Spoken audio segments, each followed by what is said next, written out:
Une forêt au pied des Hautes-Cévennes. C'est ici, au détour d'un petit chemin isolé, que le corps de Siem a été retrouvé vers 1 h du matin par les enquêteurs qui ont suivi les indications d'un homme mis en examen. Un peu plus tôt dans la soirée, il a avoué son meurtre en garde à vue.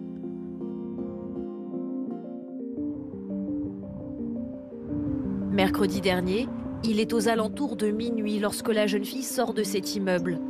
Elle vient passer la nuit chez sa grand-mère qui habite tout près de chez ses parents. Cette nuit-là, elle quitte la maison sans papier.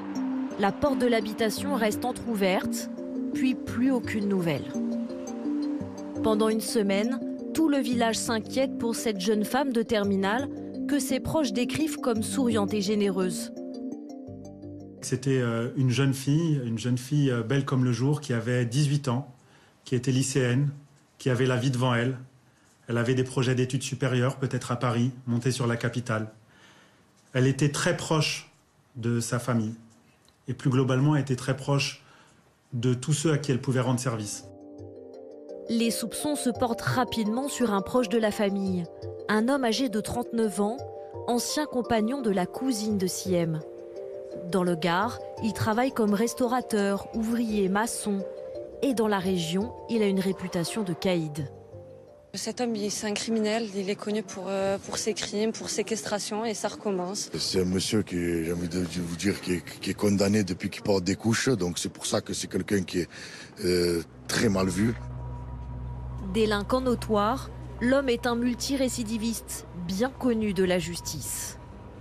Son casier judiciaire porte mention de 5 condamnations pour des faits d'atteinte aux biens et de 8 condamnations pour des faits en lien avec la conduite de véhicules.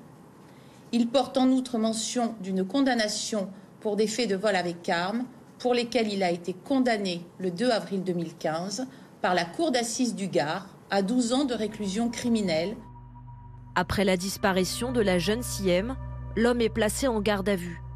Et au milieu de la nuit, alors que celle-ci va bientôt toucher à sa fin, il demande à parler à son avocat. De manière très diplomate, les enquêteurs ont accepté cette pause et évidemment c'est à ce moment-là que les choses, qu'un virage crucial a été pris. Voilà.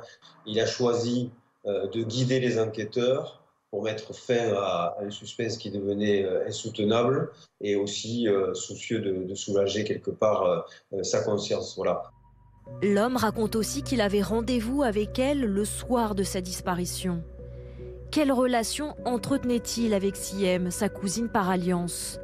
Son avocat évoque une relation amoureuse clandestine depuis plusieurs semaines.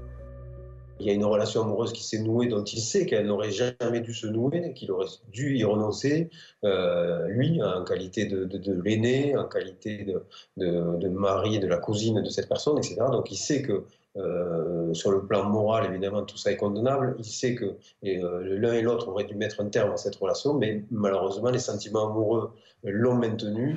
Une version que conteste l'avocat de la famille de Siem. Personne n'avait connaissance de cette relation hypothétique. Siem n'est plus là pour la confirmer. Évidemment, c'est une version du mis en examen. Il est tout à fait probable que cette relation n'ait jamais existé.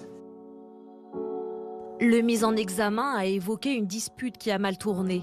Il aurait étouffé la jeune femme pour la faire taire, selon lui. Des déclarations qui devront être corroborées par l'autopsie prévue la semaine prochaine.